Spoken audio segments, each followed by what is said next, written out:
prepared yet. You need to try and pick off the units as. Look at the shields on the Mark themselves. Oh my god, the ball is going to take him.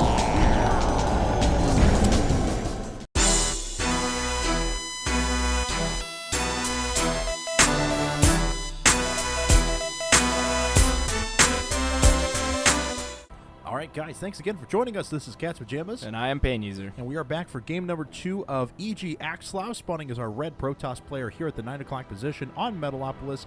His opponent here at the 3 o'clock position and up 1-0 is Mouse ThorZaIn. That is our blue Terran player. So, ThorZaIn did win game number 1. We still are in winners round 1 of the season 2 of the IPL, so hope you guys have enjoyed all the matches thus far. It has been fun to cast all these, and the games have been absolutely spectacular so far. Yeah, so far so good. All the games have been great.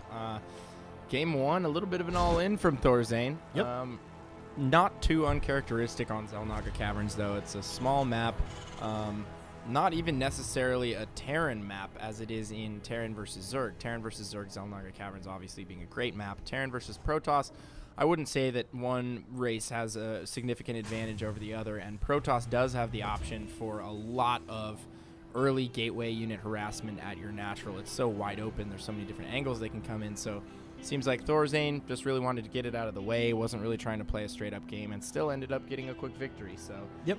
Taking game 1 relatively quick, and Axslav was really focusing on his production and his infrastructure. Went up to 6 gates and a robo before I think at even that making point, units. Yeah, at that point he had, what, like 2 Stalkers and a few Sentries and 1 Zealot, I think, on the field at that point. And we were approaching the 10 or 11 minute mark or something like that. He still almost held it, too. Yeah, no, I mean, he had good force It field was control. close. I think we agreed that he picked his, the point at which he picked his engagement was a little bit off. But no, other than that, he did almost hold it off. But ThorZaIn did have the vastly superior force. Let's see what he ends up going with in game number 2 here. Honestly, I'm more interested to see what Axslav's going to do. Axslav has Gateway down, no gas yet. He's already up to almost 18 supply, so completely, nope, not completely bypassing gas, but he's certainly getting it very late. Yeah, 17 gas for Axslav. Probably not going to see the same thing out of either players, to be honest. Well, Axslav originally went with that super fast 1-gate FE. ThorZaIn now just getting enough gas for a Reaper. Gonna pull off of gas and probably get the earliest possible command center. I have no problem with this. I actually like it. And the question is will he drop it on the low ground or the high ground? You never know. It's totally preference. And then Axslav also getting his cybernetics core here. So will we see a second gateway out of him? It looks like he is going to drop a 1-gate FE once more. And this is, Axslav's been playing around a lot with early expand builds. For a while, he was doing this Nexus first build. That wasn't really working out for him. He kept getting all in when people scouted it. Sure. And people would make bunkers and creep up towards his main. So that wasn't really working out. And now he's playing around with this super fast 1-gate FE build that's not very characteristic either. A lot of times players will get that second gateway, if not a third gateway, before choosing to expand. So really going for that early Nexus in everything we've seen so far out of him. And it looks like ThorZaIn is going to make his way in with the Reaper here in a second. He's already building the bunker here outside of the natural. We'll see what Axslav has in response. There is a Stalker ready to go. And let's see here. Let's actually take a look at Axslav's vision. He does not see the bunker. The bunker is being constructed just outside of view. Now he sees it. He's going to try and take down this SCV. He will be able to do so. That is going to force ThorZaIn back. Kind of a neat little bit of micro there as Axslav attempted to go after the Reaper first, and then to catch up to the SCV after that, but the Reaper reacted and ran away. That's actually so impressive right there from ThorZaIn. He knows that the Nexus's sight range while building isn't even close to when it's finished. Right. Starts putting up the bunker. In the event that Axslav doesn't send a unit down there, he has a free bunker up at the natural. He'll be able to put that Reaper in there, and that would make things very difficult for Axslav. He'd probably have to pull some probes. I don't know what he would have done, and that was actually very close to getting up. So almost a little bit of a scare there for Axslav. Not able to capitalize on it was ThorZaIn, but nonetheless, it was very well thought out. And let's see here. ThorZaIn does have 2 racks up. He's about to construct his third here. Axslav was scouting with the Stalker there. Not really going to be able to do all that much damage because ThorZaIn does have the bunker down. He has a few units ready to go. It's going to force Axslav back. Axslav transition, though, is over to 3-gate Robo, which is pretty predictable. This is getting towards the same composition that he actually had last game. He'll establish his economy a little bit quicker this time around, and then probably move up to a heavy gateway plus robo composition. Curious to see how quickly he ends up going for his Colossi tech, though. Probably, in general, he goes up to his... Ooh, I was just about to say something, but I will take that back. He already has his robo on the way, but he's adding those 2 gateways much earlier than usual, going up to 5 gate really early on in this game, and we are probably going to see an aggressive timing push out of Axslav here. He's not teching up to Colossus as soon as he possibly could. Wondering what he's going to use the robo for.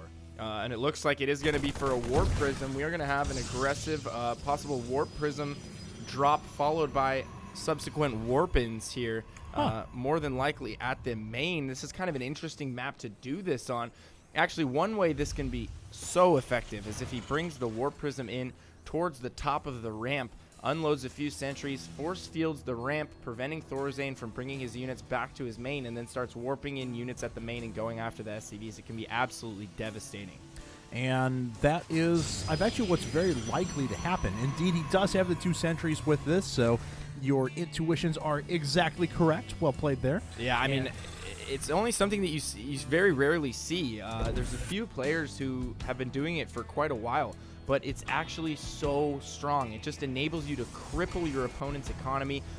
You know, it's so devastating, and there is literally nothing he can do about it, short of having his units ready in the main ahead of time. I mean, there's no way you can know that there's a Warp Prism with sentries on its way into your main, and it looks like Axslav is going to head in with that Warp Prism in just a second here, and he's actually going to bait the units to make sure that they're at the bottom of the ramp before he sends his units up top, and that's actually so smart from him. He's going to force ThorZaIn to bring all of his units down the ramp, and he is headed up to the top of the ramp right now. Going to go ahead and unload those 2 sentries. They come out a little bit late, and wow, he gets the force fields off and starts warping in units immediately to his main. The force field at the top not completely blocking things out, but there are so many zealots in the main right now, and wow, ThorZaIn is in a lot of trouble here. Yeah, absolutely. There is only one more Marauder here on the high ground with a couple of Marines. All the rest of the units for Axslav now are in the main. Looks like ThorZaIn is going to bring in the rest of his units. He's not going after the Warp Prism yet. That is going to allow Axslav to reproduce very quickly. Looks like all Zealots coming in now, and those Zealots are getting close to so much